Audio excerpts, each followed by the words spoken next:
There are many divisive characters within the Doctor Who fandom. There is no companion or doctor who is universally loved. Even the Brigadier isn't universally loved, which is a crime, quite frankly. But there is no accounting for taste. Then there are certain characters who seem totally Marmite. Few sit on the fence about them and everyone either loves them or hates them. There's Clara Oswald, there's River Song, and then there is Rose Tyler. I love Clara, I love River, but I'm firmly in the other camp when it comes to the subject of Rose Tyler. Or to be specific, I don't like Rose Tyler's characterisation after the departure of Christopher Eccleston. I've alluded on a number of occasions in this channel to this opinion, but I felt that it deserved a video of its own because my views on Rose alter so radically from the beginning of The Parting of the Ways to the end of the Christmas Invasion that I almost jumped from loving her to a very strong dislike. To explain this, first I need to talk about Series 1 with Christopher Eccleston and why that first Rose was such a great character. Series 1 Rose was the perfect new companion. She took the lead from the more earthy developed Ace from the 7th Doctor's era, with the writers increasingly focusing on her background and family. Russell T Davies managed to strike a fine balance, making her both mouthy and likeable, as well as making her ordinary enough that she felt like an ordinary person and the girl next door, whilst also suggesting that she was special. Not in some crazy, impossible girl way, but special in her actions. In her first episode, she gets to save the Doctor, rather than the way around, and she is the one who saves the world, in the process. Everything about that Series 1 Rose was established with her first appearance in Rose, and Billie Piper made her character both relatable and interesting. She frequently challenged the Doctor, and on rewatch, I was surprised at just how much she did this. Her and Eccleston frequently argued, and she called him out when she thought he had gone too far, or was acting in a way that she thought to be immoral. Her and Eccleston were electric on screen, and the way they bounced off one another made them an endearing TARDIS team. Rose was not a perfect character, and the seeds of what would become her character's downfall were sown early on. She could be immature and childish, as evidenced by her crude jokes about the Slitheen skinning of people, and she is a total hypocrite, as shown by her spending Dalek in the long game trying to get with Adam, then empty child of the Doctor dances trying to get with Jack, before proceeding to angrily lecture Mickey on going on a date with Trish Delaney in Boomtown. Her mistreatment of Mickey is her biggest flaw, abandoning him in Rose, leaving him to spend a year as a murder suspect, trying to get with other boys, and then turning up in Boomtown, lecturing him, and basically just expecting him to say how high every time she asks him to jump. However, at least at the end of that episode, that all comes full circle, when she admits that he deserves better. And damn right he does. But that's okay, because she admits her mistakes, as she has done all series, and she feels like a flawed, yet likeable and relatable character. So far, so good, Russell. However, for me, The Parting of the Ways is the beginning of the end for Rose, and by the Christmas of Invasion, all the complexity has been sucked from her character, to be replaced by a jealous, whiny, selfish hypocrite who is a shell of the character she was with Eccleston. For the rest of this video, I'm going to be going through the episodes chronologically and documenting where Rose Tyler went so badly wrong for me. The rut kicks in The Parting of the Ways, Eccleston's swan song, with a couple of brief moments that show where everything is going to go so far astray from what made me love her in, say, an episode like Dalek. They're the first hints of the bitter, envious jealousy in all those looks that she gives Linda. She straight up tells Mickey she can't stay with him because there is nothing left for her on Earth, whilst her entire speech about normal people just sitting about eating chips gives me class ache. I mean, pardon me, but it's easy to live out your better way of living life if a magic man turns up in a box and takes you away from all commitments and responsibilities. But most problematic of all is her using her father's death as emotional blackmail against Jackie. Rather than an emotional moment between mother and daughter where Rose tells her mum that she went back in time and held Pete's hand when he was dying, she proceeds to say Dad would have helped me, and uses her dad's death as a blackmail point whilst yelling, "That's how good the Doctor is." It's a really awful moment in an otherwise great episode, which is unfortunately indicative of where things are going. The arrival of Tennant is where things really go wrong for Rose. She spends the entire episode in the Christmas Invasion quite rightly being upset by the fact that her best friend has changed his face and entire personality. The bizarre nature of regeneration was something that Classic Who largely ignored, and it was good to see RTD address this. The problem was, it never went anywhere. Unlike with Clara, where it took her a good while and many arguments to feel settled with Peter Capaldi, all of Rose's qualms about this new incarnation are gone by the end of the Christmas Invasion. The reason? She fancies him. She's totally fine with her best friend changing face because now he is, as Eccleston would have said, a bit pretty. Rose spends the entirety of the episode crying to her mum about how she thought she knew the Doctor, and now he's left her. But all it takes is for him to walk out of the TARDIS and say, "Am I sexy?" and give her a wink, and suddenly she is totally fine about this whole regeneration. It's like the joke from The Curse of Fatal Death, when the companion Emma is in love with Rowan Atkinson's Doctor, and then due to the events of that story he regenerates into Hugh Grant, and the joke is that she is happy because he's more handsome now. This is the realisation of that joke from a parody of Doctor Who, coming into a real episode. From that moment, Series 1 Rose is gone, and she's a jealous, whiny, and yet giggly, flirty schoolgirl, rather than the far more nuanced character of Series 1. For me, Series 2 is defined by the annoying relationship between the 10th Doctor and Rose, who reimagined the classic dynamic of student-teacher, or just two friends going across the universe, as a series of time and space dates across the universe where they indulge in a will they won't they romance, where they laugh at everything the other says, take nothing seriously, get on way too well, rarely challenge one another, and all round become lesser characters because of the other. The 10th Doctor only shines in Series 2 when he is apart from Rose, like when he's with Ronette in The Girl on the Fireplace, with Sarah Jane in School Reunion, or with Ida Scott in The Satan Pit, whereas Rose is already a totally lost cause. In New Earth, they hop off on their first date, where they flirt, gaze into each other's eyes, whilst lying on the grass saying new Doctor, giggle, kiss, and get insights into their minds, as they are clearly supposed to be an item. All this is in a story set presumably one day after she cried, "He's left me, Mum, he's left me," and in a story which begins with Rose ignoring Mickey when he tells her that he loves her. The rut is truly in full swing in Tooth and Claw, where the pair of them flirt obnoxiously, annoyingly try to get Queen Victoria to say "we are not amused," and in one scene that to this day I still cannot understand, Rose literally watches a man be ripped limb from limb, presumably horrifically, and within 1 minute gives Tennant a massive hug, and they're like, "I tell you what though, werewolf," and proceed to laugh their heads off, like this is so much fun, whilst the dismembered corpse of a man who died buying them time lies only a few feet away on the other side of that wall. Queen Victoria was totally right in what she said about them at the end. They get involved in evil and they think it fun, and that Rose feels a million miles away from the one who berated the 9th Doctor for his blasé approach to death in an episode like Rose.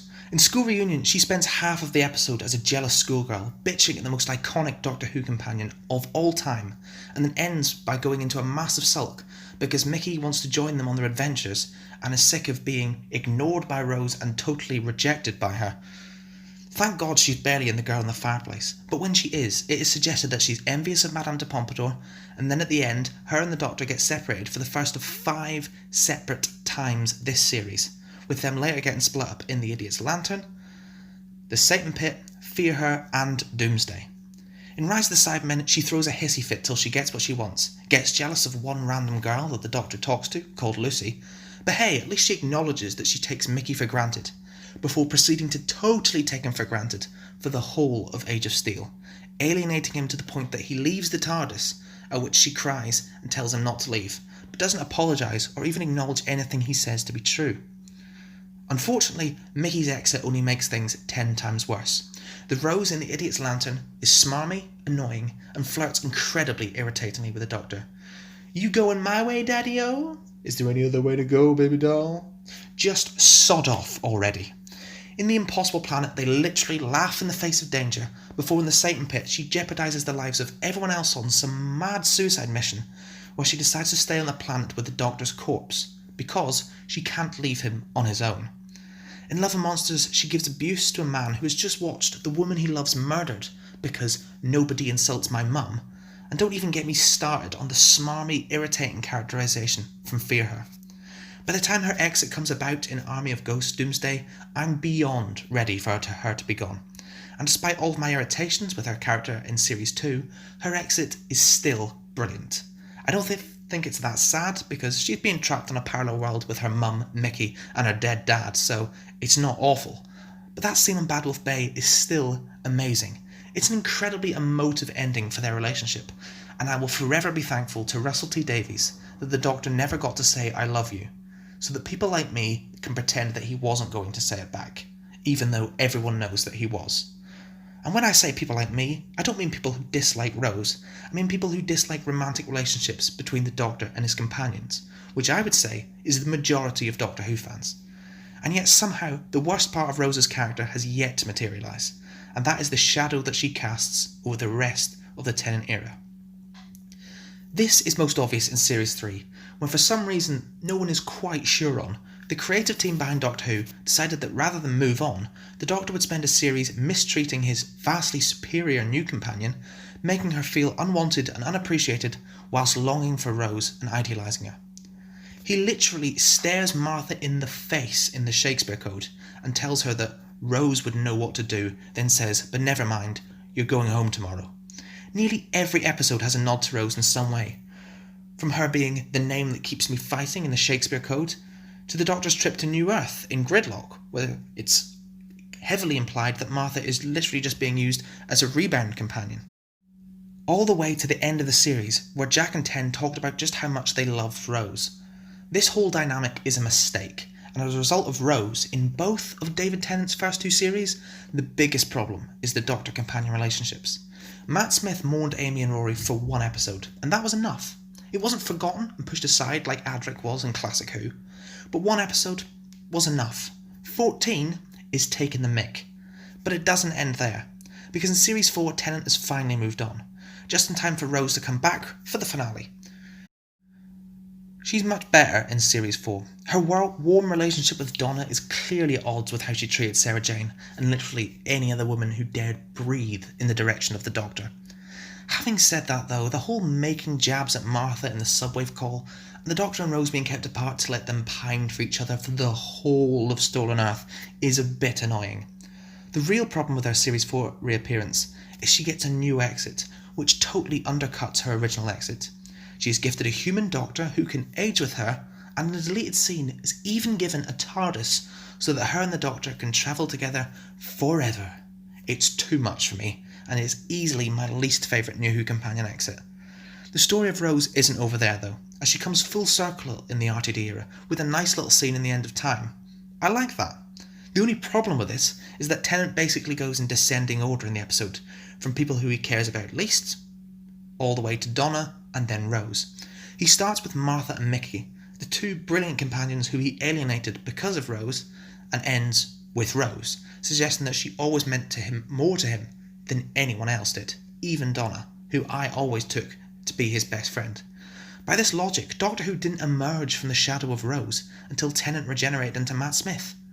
The shadow of Rose cast a negative filter over the rest of the Tennant era, particularly Series 3, and the characterisation of Rose negatively affected my enjoyment of Series 2.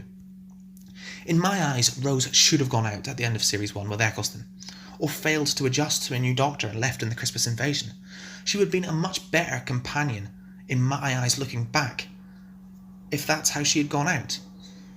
The Girl in the Fireplace was originally planned as Episode 1 of Series 2, and Madame de Pompadour would have made an incredible companion.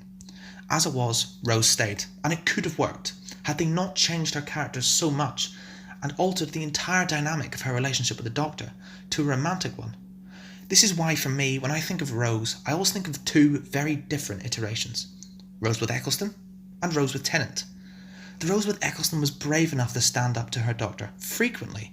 She happily had a third party travelling in the TARDIS with them, be that Mickey, who she actively invited, or Adam or Jack. She had her flaws, but she acknowledged them, even if she ultimately never managed to change her ways. With Tennant, all of her bad qualities are quadrupled, and all her good qualities were halved. I feel the need to clarify that this is not the fault of either Billie Piper or David Tennant. Both are fantastic actors in their own right. But rather, it's the fault of the direction that the show took their characters and their friendship. So when I speak of Rose, and I say I dislike her with 10 in future videos, I will direct them here. For me, she was a brilliant companion, totally ruined by decisions taken way above the actor's head. And when it comes to Rose, I always choose to remember her at her best, with Christopher Eccleston, before the writers got it all so wrong. I just don't understand why they went the direction that they did. Why did they take a character that was so human and relatable in Series 1, and made her so jealous and someone who revels in danger? They took a character who in Series 1 was defined by her empathy, who showed that empathy to a Dalek, and turned her into a character who shook off the brutal murder of the captain in Tooth and Claw like it was nothing. She was having too much fun to even care. It amazes me when I see some people who slag off Clara, saying that she became too important to the Doctor. And how exactly would they describe this relationship? Or the people who say Stephen Moffat was too attached or obsessed with Clara. If he was, it was nowhere near on the same scale that RTD was obsessed with Rose. She got 3 separate endings, she came back again and again, and cast this ridiculous shadow over the entirety of the Tennant era, where all the other companions had to struggle to flourish in that shadow. I know this video will divide opinion. Like I said, she is an absolute Marmite companion, but I just felt the need to spell out episode by episode what my problem was with Rose Tyler, and why she works so much better with Christopher Eccleston. What are your thoughts on Rose? Feel free to tell me in the comments down below, and to completely disagree with me on this if you wish, that's fine. Why was Rose great, or why was she awful? Whatever you feel, thank you for watching what I hope will be the first of many video essays. Goodbye.